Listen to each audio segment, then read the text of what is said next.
할렐루야. 오늘은 8월 23일 월요일입니다. 오늘 우리에게 주신 하나님 말씀은 시편 67편 1절과 2절의 말씀입니다. 하나님은 우리에게 은혜를 베푸사 복을 주시고 그의 얼굴빛을 우리에게 비추사 주의 도를 땅 위에 주의 구원을 모든 나라에게 알리소서. 아멘. 오늘 시편의 기자는 하나님에게 은혜와 복을 구하고 있습니다. 우리들 또한 신앙생활을 하면서 하나님에게 가장 많이 구하는 것이 있다면 아마도 은혜와 복일 것입니다. 그런데 그 하나님으로부터 주어지는 복을 통해서 우리가 구하는 게 뭘까요? 도대체 어떤 복을 말하는 걸까요? 모두가 그렇진 않지만 생각보다 많은 사람들이 하나님께로부터 복을 구함으로 말미암아 나의 삶이 형통해지길 바라고 나의 삶이 더 윤택해지길 바라는 것들을 우리는 많이 볼 수 있습니다. 여러분, 그것이 물론 틀리지는 않죠. 그것 또한 복일 것입니다. 하지만 오늘 이 시편의 기자가 구하는 복은 과연 무엇이었을까요? 오늘 2절에서는 이렇게 말하고 있습니다. 주의 도를 땅 위에 주의 구원을 모든 나라에게 알리소서. 주의 도를 이 땅 위에 그리고 주의 구원을 모든 나라에게 알리게 해달라는 것이 바로 그가 구한 복의 내용이었습니다. 나의 삶이 윤택해지고 나아지는 것이 복이 아니라 나의 삶을 통하여서 하나님이 더 드러나고 하나님이 영광 받으시고 주님이 찬양 받으시는 것, 그것이 바로 진정한 복이고 은혜 받은 자의 합당한 삶이라고 오늘 이 시편의 기자는 말하고 있는 것이지요. 즉 하나님의 은혜가 복의 종착점이 아니라 바로 정거장임을 일깨워주고 있는 것입니다. 하나님께서는 창세기 12장을 통해서 아브라함에게 복을 주신다고 말하고 있습니다. 정확히는 너의 고향과 친척과 아비의 집을 떠나서 내가 내게 보여줄 땅으로 가라. 그러면 내가 너를 복의 근원으로 삼겠다라고 말씀하고 계시죠. 여러분, 이 복의 근원으로 삼겠다고 하는 말은 단순히 너 아브라함아 네가 복을 받을 것이다 라고 하는 뜻보다는 내가 바로 복의 시작이 될 것이고 너로 인해서 내가 있는 그 곳이 복을 경험하게 될 것이다 라고 하는 뜻으로 해석하는 것이 더 맞습니다.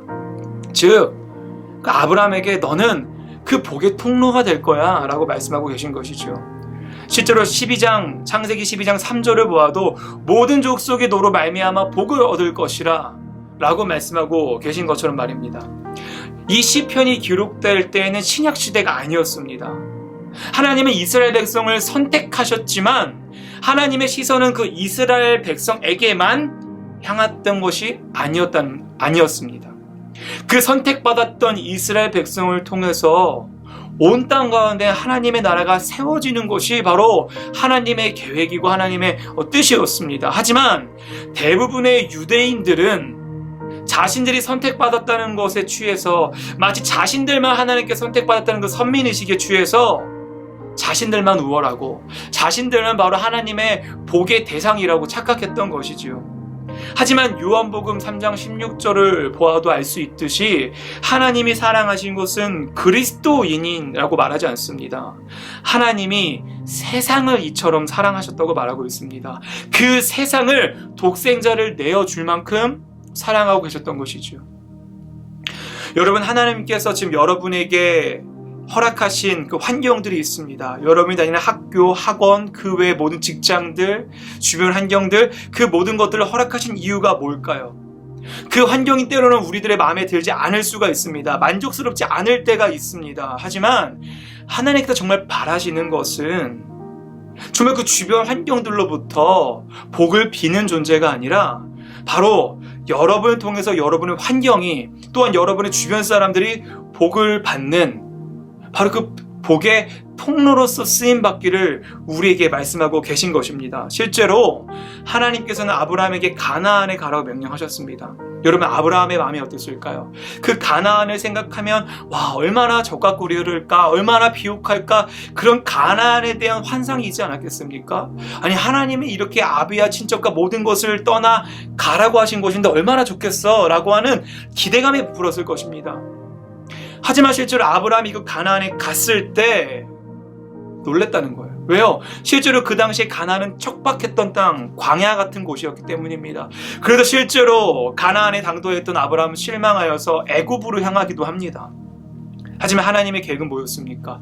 그 물 한 방울 찾기 힘든 척박한 가나안 땅이 그 아브라함을 통해서 젖과 꿀이 흐르는 땅으로 변하길, 그리고 복된 땅으로 변하길 바라셨던 것이지요. 여러분, 신앙생활은 그저 교회에 다니면서 나의 만족과 나의 평안과 안위를 하나님께 달라고 구하는 것이 아닙니다. 신앙생활은 이 세상을 바라보는 나의 렌즈를 빼고 하나님의 시선이 담긴 렌즈로 이 세상을 바라보는 것, 그것이 바로 신앙생활의 것입니다. 우리를 죽을 만큼 사랑하십니다. 하지만 우리만큼 이 세상을 사랑하세요. 그래서 그 사랑하시는 세상 가운데 하나님의 나라가 바로 주님의 은혜를 체험한 우리를 통해 세워나가고 확장되기를 바라고 계신 것입니다. 그래서 하나님 나라를 이 땅 가운데 세우는 것이 바로 우리들의 사명인 것이에요. 여러분, 그러면 어떻게 우리가 그 복의 통로의 역할을 잘 감당할 수 있을까요? 먼저 죄인된 우리를 구원해 주신 하나님의 은혜를 경험해야 할 것입니다. 그리고 그 은혜를 나만 간직하는 것이 아니라 바로 그 은혜를 이 세상에 흘려보낼 때 하나님의 나라는 점점 세워지게 될 것입니다. 사랑하는 성도 여러분, 죄인된 우리를 구원해 주신 하나님의 은혜를 사모하시기 바랍니다. 그리고 그 은혜를 나만 간직하지 않고 하나님의 마음을 품고 그 은혜를 이 세상 가운데 전하시길 소망합니다. 그것이 바로 진정한 복된 삶일 줄 믿습니다. 기도하겠습니다. 하늘에 계신 우리 아버지여, 이름이 거룩히 여김을 받으시오며 나라가 임하시오며 뜻이 하늘에서 이루어진 것 같이 땅에서도 이루어지이다. 오늘 우리에게 일용할 양식을 주시옵고 우리가 우리에게 죄 지은 자를 사하여 준 것 같이 우리의 죄를 사하여 주시옵고 우리를 시험에 들게 하지 마시옵고 다만 악에서 구하시옵소서. 나라와 권세와 영광이 아버지께 영원히 있사옵나이다. 아멘.